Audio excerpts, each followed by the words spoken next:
de muita mentira, as pessoas carregando a Bíblia, usando a Bíblia e trazendo informações falsas. E nós precisamos de ficar atentos à palavra de Deus para nós não sermos enganados e não cair na infidelidade. Porque olha, o que Deus falou para essa igreja é que ela ia sofrer, mas olha, ser fiel até a morte.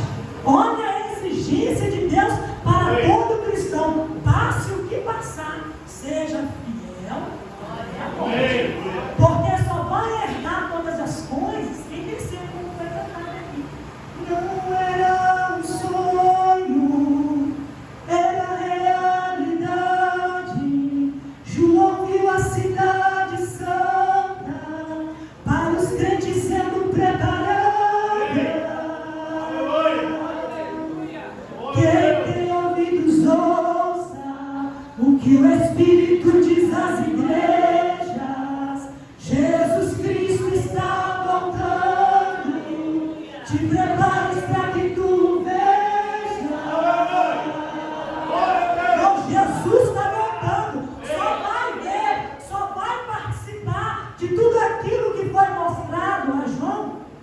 Vai herdar todas as coisas. Quem vencer.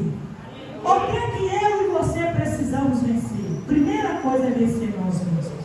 É isso que Jesus fala. Quem quiser vir após mim, faz o que? Nega a si mesmo. Nenhuma pessoa que não consegue dizer não para si vai conseguir ser fiel a Deus. Porque para mim conseguir ser fiel a Deus, eu preciso aprender a dizer não para mim mesmo. Então nós vemos ali as 7 igrejas, no capítulo 2 e 3 de Apocalipse, começando com a igreja de Éfeso, a igreja apostólica do período de Pentecostes, até o ano 96, ali depois de Cristo. Essa foi a igreja que tinha boas obras, que lutava pelo nome de Jesus, mas tinha uma reprovação para aquela igreja.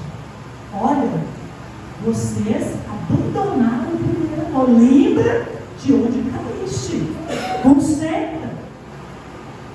Vamos, essas 7 igrejas, cada uma delas representa um período histórico da igreja.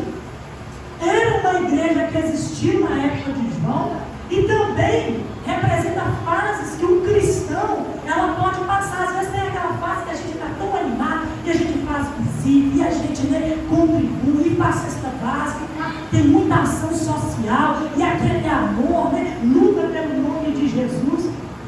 Mas daí a pouco vem aquele esfriamento espiritual, está cheio de obras, mas espiritualmente já vai sofrendo uma decadência. Então nós devemos tomar cuidado, porque a igreja de Éfeso, a igreja da era apostólica, ela se enquadrou nisso aí, de boas obras, de lutar pelo nome, mas terminou afastando, abandonando aquele primeiro amor. Aí nós vimos aqui a igreja de Esmina, que foi a igreja que não teve nenhuma reprovação. Depois nós vemos a igreja de Pérgamo, que é a igreja imperial. Ela corresponde ao período histórico 316 depois de Cristo a 500 depois de Cristo. Aquela igreja do casamento da igreja com o mundo, a igreja de Pérgamo. E aí, quando a igreja ela casa com o mundo, o que acontece? As falsas doutrinas, os falsos ensinamentos, a permissividade, a libertinagem, a sensualidade, a imoralidade, ela começa a entrar no meio do povo de Deus. Então, quando a igreja que era perseguida, agora ela assume uma aliança com o Império Romano, ela passa a ser agora uma igreja aplaudida pela política da época, deixa de ser perseguida, ela perde agora aquela espiritualidade. Lembra que eu falei que o sofrimento não mata ninguém, só aperfeiçoa? Aquela igreja que era perseguida, mas estava aperfeiçoada, agora ela deixa de ser perseguida, ela consegue regalias, consegue conforto, mas ela perde espiritualidade. E nós devemos tomar cuidado, porque às vezes na nossa trajetória cristã sobre este mundo aqui, às vezes tem aqueles momentos de dificuldade que a gente está com muita fé, mas depois Deus resolve os problemas, entra com providência, a bonança vem, a felicidade, né? Muita prosperidade, e o conforto começa a tirar de nós, né, aquela espiritualidade, e nós começamos a ficar sossegados demais. E aí coisas estranhas começam a entrar no nosso coração. Então, para a igreja de Pérgamo, né, o Senhor ele repreendeu aqueles que tinham ali a doutrina de Balaão, né, e a doutrina dos Nicolaítas. Então nós devemos tomar cuidado. Depois tem a igreja de Tiatira, que foi a igreja de período histórico do ano 500 a 1500 depois de Cristo. É a igreja do sacrifício contínuo, mas não do sacrifício de si mesmo, né? Esse sacrifício contínuo era aquele sacrifício que não agradava ao Senhor, né? É a época das trevas, onde havia ali Jezabel, o ensino de Jezabel dentro da igreja, a idolatria, a imoralidade, onde o catolicismo romano ele introduziu neopaganismo, ele introduziu idolatria e os ensinos pagãos no meio do cristianismo. Aí veio indulgência, e veio um monte de coisas, purgatório, veio adoração a imagens. Então veja bem, quando a gente fala de Jezabel, às vezes a gente só lembra das culturas, das joias, da vaidade. Sim, tem essa parte, mas irmãos, é impressionante. Toda vaidade, toda sensualidade relacionada à aparência, à joia, às vestes, ela está intimamente relacionada à idolatria. É por isso que a gente deve tomar muito cuidado de não deixar que essas coisas entrem no nosso coração. Filhas de Sião, vamos tomar cuidado para não deixar que o espírito de Jezabel, aquela mulher que era submissa ao seu esposo, ela era que dava as ordens para a casa, cometia injustiça, perseguia a palavra de Deus. Nós não podemos deixar que esses comportamentos típicos do espírito de Jezabel tenham lugar na nossa vida. Tenham lugar, irmãos, olha, incrível que o mundo ele tem trabalhado de uma forma tão sutil que a preocupação agora, pastor, não é só fazer nada. Que a vaidade, a sensualidade, ela na vida toda força para o lado masculino. Antes eram só as mulheres que maquiavam. Hoje os homens estão fazendo isso. Hoje as roupas coladas estão no corpo dos homens também. Então a sensualidade, esse espírito de Jezabel, que atua no mundo, de pouco a pouco está tentando infiltrar no meio da igreja. E isso deve ser combatido. Aí nós vemos depois a igreja de Sardes, que é a igreja da reforma, aquela igreja ali de 1500 em diante até os tempos modernos, que é aquela igreja que percebeu que tinha que mudar.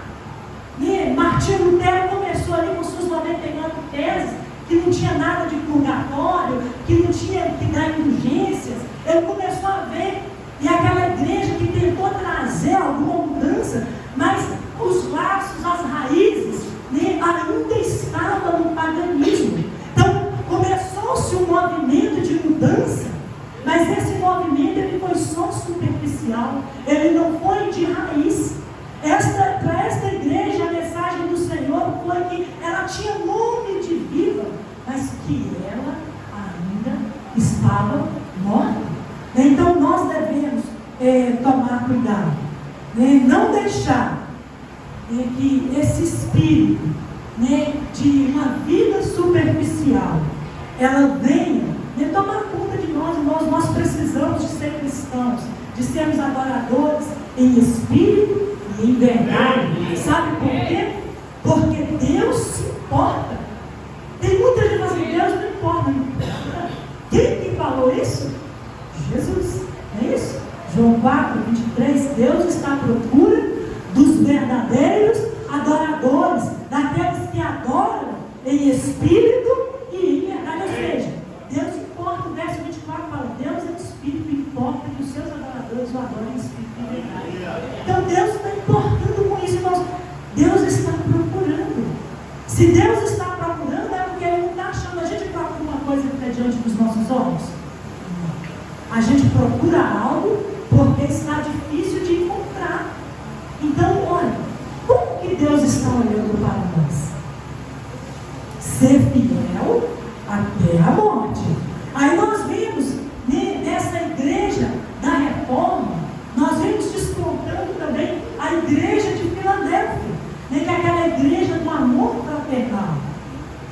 É uma igreja do reavivamento, aquela igreja que volta às raízes. Agora, o movimento, ele não foi apenas superficial, como a de Sardes. Agora, a mudança, ela começa a ir para as raízes.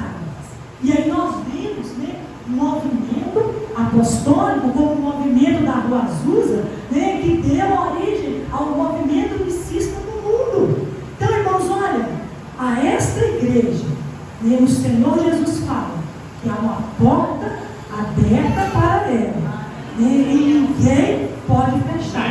Mas também há uma advertência, que no meio dessa igreja de amor fraternal, de comunhão, há também os que são sinagoga de Satanás. Nós vamos ser tribo, não vamos ser joio, vamos ser templo do Espírito Santo, vamos ser verdadeiros adoradores. E aí, ao lado de Laodiceia, já no finalzinho da era da igreja, nós vimos caminhando ao lado de Filadélfia a igreja de Laodiceia. A igreja de Laodiceia é aquela igreja que é governada pelo povo. Irmãos, uma coisa que todo cristão precisa entender: a igreja, ela é o projeto de Deus e ela é governada por Deus. Lembra que quando o Senhor deu ordem a Moisés para construir o tabernáculo, para que ele pudesse habitar no meio do povo de Israel? Qual que foi a ordem que Deus ele deu para Moisés, depois de ter mostrado tudo para Moisés? Faça tudo conforme eu te mostrei. Deus não deu nenhuma liberdade, nenhuma permissão para Moisés alterar nada no seu projeto. Do mesmo jeito, a igreja ela é o projeto de Deus. Uma coisa que todo cristão tem que entender, que quem governa a igreja é Deus. Deus estabeleceu alguns para os profetas, outros evangelistas, outros pastores, outros doutores, mas tudo isso é para o aperfeiçoamento dos santos. Mas a ordem e a lei, ela vem de Deus, e ninguém tem o poder, ninguém tem a permissão de Deus para alterar nada do projeto de Deus para a sua igreja. E a igreja de Laodiceia é aquela igreja que não era Deus que está governando, é o povo. É o povo que dá sugestão. Não, eu não gosto disso não vou fazer desse jeito não. Eu acho que não precisa disso não. Eu não concordo com isso não. Nós vamos mudar isso aqui. Governo do povo, igreja de Laodiceia, igreja dos últimos dias. Agora, e é uma igreja que ela se acha rica, é uma igreja expressiva, é uma igreja de muito recurso e de influência. E quando a gente compara ela com a igreja de Filadélfia, ali estão vivendo o mesmo período histórico, é o tempo do fim, a gente vê que a mensagem para a igreja de Filadélfia é que ela era uma igreja de pouca força. Ou seja, era uma igreja que não tinha muita expressão, não tinha muito recurso, não tinha condição de fazer muita coisa, mas era uma igreja que tinha guardado a palavra e o nome do Senhor. Guarde a palavra, guarde o ensinamento bíblico, não deixa nada roubar o ensino bíblico do seu coração, não deixa as mentiras das redes sociais, da internet, os falsos ensinamentos por aí, deteriorar a sua espiritualidade e matar as raízes bíblicas que há no seu espírito, que há no seu coração. Mas seja fiel até o fim. Aleluia.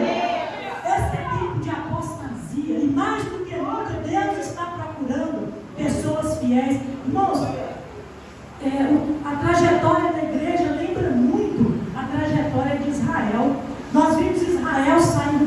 escondido ali, animado por causa dos milagres, aí depara com o mar vermelho, já começa a duvidar, Deus faz um milagre, e o povo canta lá do outro lado que só o Senhor é Deus. Mas passou mais alguns dias, veio a sede, veio a fome, o pessoal já começou a reclamar, e o pessoal queria voltar para o Egito de novo. Irmãos, a aflição, as dificuldades desta vida nunca podem fazer nós querer voltar para trás. Nós não podemos deixar isso não, porque nós vamos enfrentar dificuldades mesmo nesta caminhada, mas nós precisamos perseverar, nós precisamos ser fiel até o fim.